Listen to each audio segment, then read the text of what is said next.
Welcome back. As you know, every single season, there are some teams who surprise us, disappoint us, or improve or decrease in quality. I brought here 3 teams who I think that this season have improved from last season, have shown that they've taken a massive step from what they were last season, and hope that they can continue building towards the future for next season and for the future as well. The first team is Everton.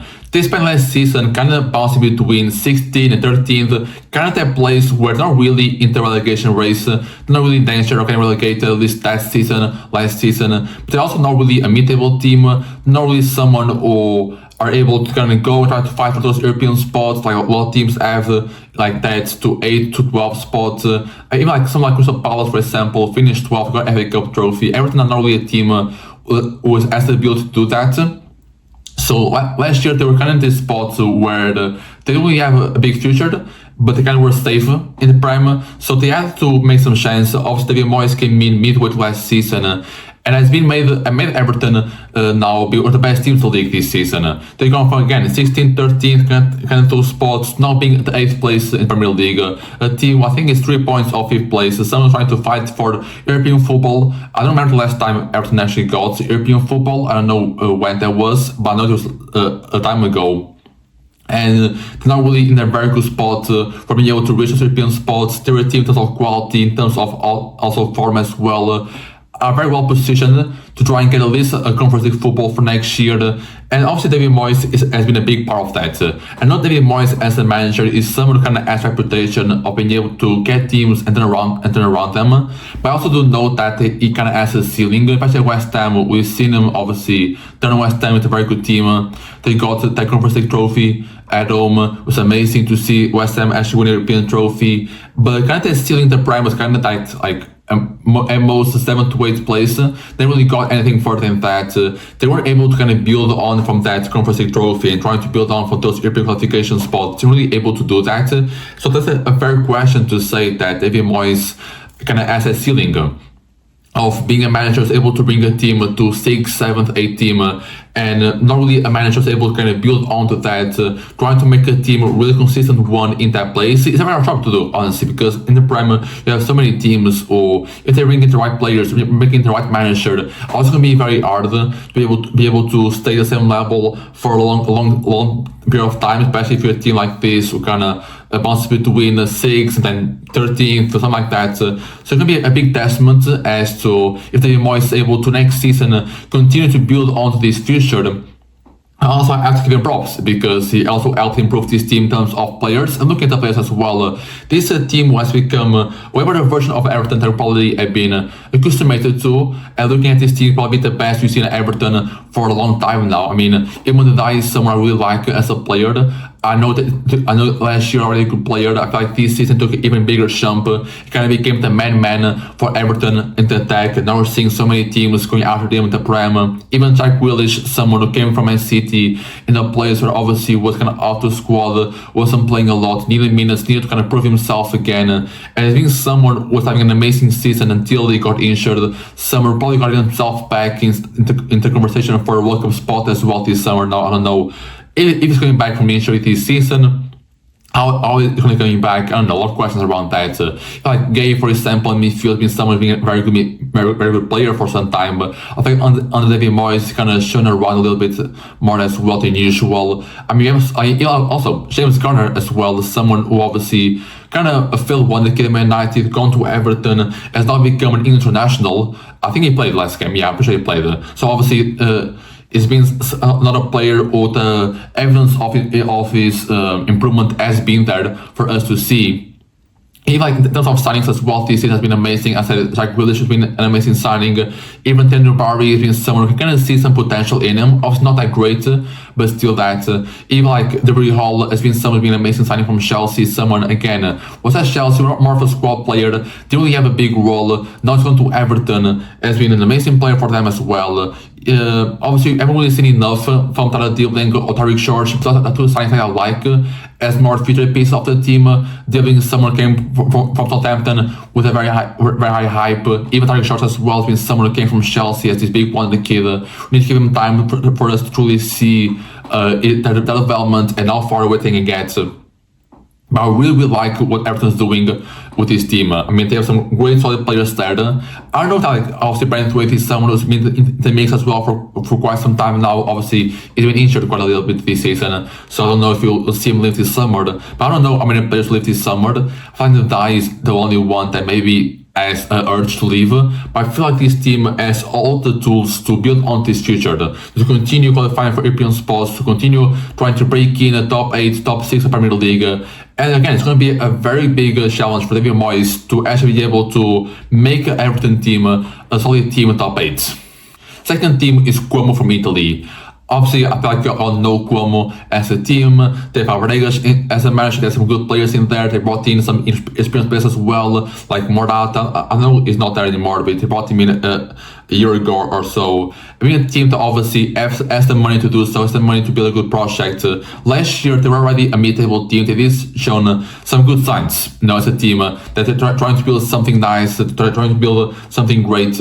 And now they've gone to being a top 4 team in Italy. They're ahead of Juventus. I don't know, I think they're 4th, but maybe 5th. But for the team, obviously, because Serie A has so many good teams, right? You have Juventus, you have Inter, AC Milan, Roma, Napoli, Lazio, Atalanta, so many good teams in the league. It's kind of hard to make the jump from being a mid-table team to being then a top 4 team. And for Como to be able to do that is a very big proof. It's a very good evidence of their quality as a team.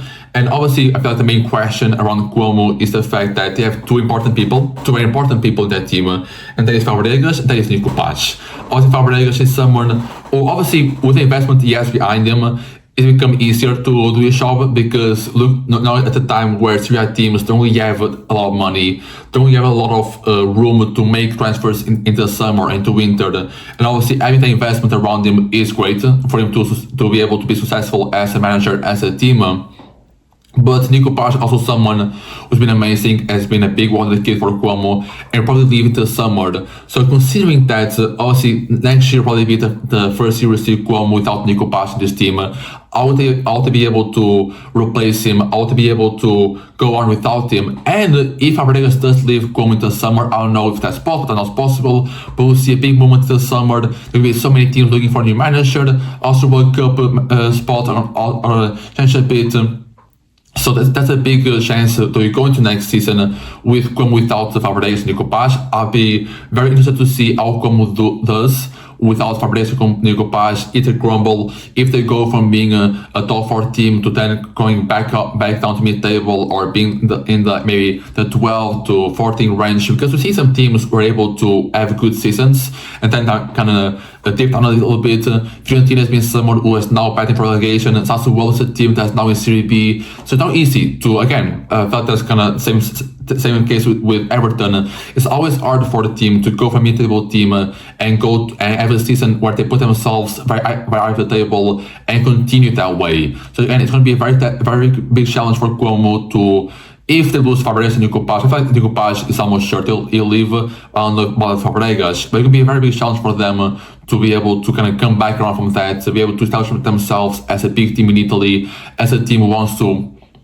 go out in Europe and win games and do well for Italy, because I feel like Italy as well has kind of been damaged as a football league the past couple of years. I've really seen a big team out of Italy. I mean, Inter have gone Champions League final last year, but now they've done arguably to loss against Sporting Glinth. So I don't know if we're going to be seeing Como become the next face of Italian football, if you're going to see Italy kind of get not a big team from Italy, not a big team, and try to see how they do in Europe. Maybe because Serie A has become a league. I spoke about this in the past video, but Serie A has become a league where I feel like the style of play is very distinct to the ones in Europe. Making more of a slow-paced type of football. Kind of live more and in the past decades type of football. They don't really play a football that's very compatible with how other teams play football in European football. So that's why you're going to see these big Italian teams go to Europe, go Champions League, go to Europa League, and fail there. And Fabregas is someone who obviously I don't think yes that's in him. I don't think the manager is going to be playing the same style of play that he does in Serie A. But it's very interesting to see how he now then goes and to adapt to European football, or maybe like little tweaks he does to his game, and how well does Como adapt to that, having obviously a more younger manager that wants to play more attacking football, probably wants to play a bit more fast-paced, because that's how all the best teams in the world are playing, even Barcelona. So it'll be very interesting to see how Como does next year with European football probably in play. With Hugo Paz gone from the team, Otto Rinkin to replace him, and Fabregas possibly either leaving and then having to bring in a new manager, or having his first year in charge of European football. The third team is Lens from France. Lens were 8th place last season, and to be fair, that's still a very good spot to be in Liga. Now, with Pierre Sag coming into manager, they brought them to 8th place, now being 2nd place in the Liga table. And for some part of the season, they're actually able to be first in the league table. Obviously, PSG is still an amazing team, and it's a matter of time until PSG can claim their spot and the best team in the league. But even now, they still have maybe a 2-point gap between them, and it's still become a very big race. The point will come down to the final games of the season. And to see that the development of this Lens team is amazing. I feel like last year we already saw them being a pretty good defensive team. They're still very good, not really that good defensively, still pretty good defensively.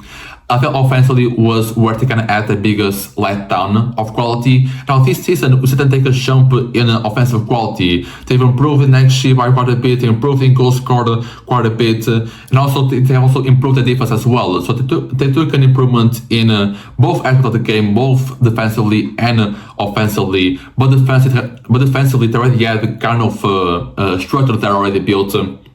That Sai was only able to come into the summer and kind of build on that defensive structure.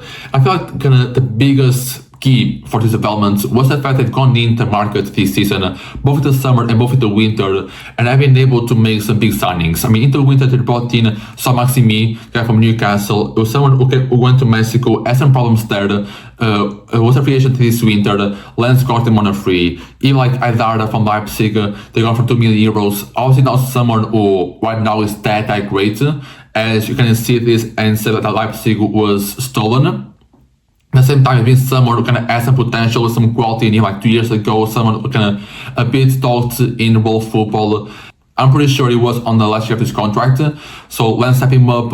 Even till summer, they've done some amazing business. They brought in like 6-7 players for almost 30 million euros, and also those players have become very, very good players for the team, have become important players on the system, like Udol from Metz, Baidu from Salzburg, Salvamid from Roma, Talvin from Udinese, Sangaré from Capidubienne, Sima for Brighton, and Austin Edward from Crystal Palace. Now, Austin Edward has become a very important player and piece in this Lens team, and probably the biggest reason as to why we're seeing this Lens team, not the biggest reason, but a really big reason as to why we're seeing this Lens team take a jump from being a mid-table team for 8th place to now going for 2nd place and trying to fight off with PSG for the title.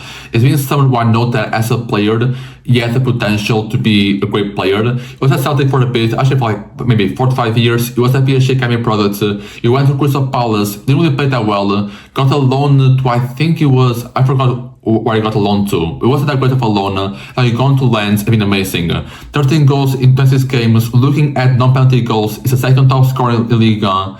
So he's been a very good player, a very big piece of Lens this season. Again, as I said, a very big reason as to why they're having this good of a season. Now, looking at all 3 teams, Everton, Como, and Lens. This is kind of the first season kind of saw them actually reach the peak, not really the peak of their qualities, the peak of their spots for some time. We're kind of seeing these teams finally be able, obviously Lens already has some experience of going Champions League, of being a top 4 team, but now they kind of got on a little bit, now they're kind of back. So it'll be very interesting to see, also like Lens as well, this season has been a very different team to what we saw, to what they were in Champions League maybe 2-3 years ago. So the one thing I'm most excited about is seeing how Everton, how Como, how Lens do next season, because a very big challenge in football is going from this level to this level and trying to stay at this level. That's a very big challenge for all teams to do. We've seen so many teams being able to get a season where they went to this level here and then they kind of fall down a little bit. Even in England, like Leicester City has been a team really at the peak, was at the peak for some time, but not there in Championship, and almost going to get relegated from the Championship. Also, like Sheffield United as well, a team I feel like in the first year in their prem, almost got European football, and then like 1 or 2 years after they got relegated. I mean, looking at Sunderland as a team also got relegated, were able to do amazing for the first season as well. or know how they'll do next year. So the biggest challenge for a lot of teams is being able to stay at the level where they jumped to. So I feel like next year will be a very big test to Everton, to Como, and to Lens. Also depends on how many players they lose in the summer, who comes and who goes. If they're able to kind of build on the success and make some great signings, because maybe like if you have some money to go in and buy 2 or 3 players to raise the level of this team, and you fail on them, it can become way harder for you to kind of grow back and make a better team afterwards. So next year will be a very key year for all these 3 teams in order for them to still be and stay at the level that they're at right now.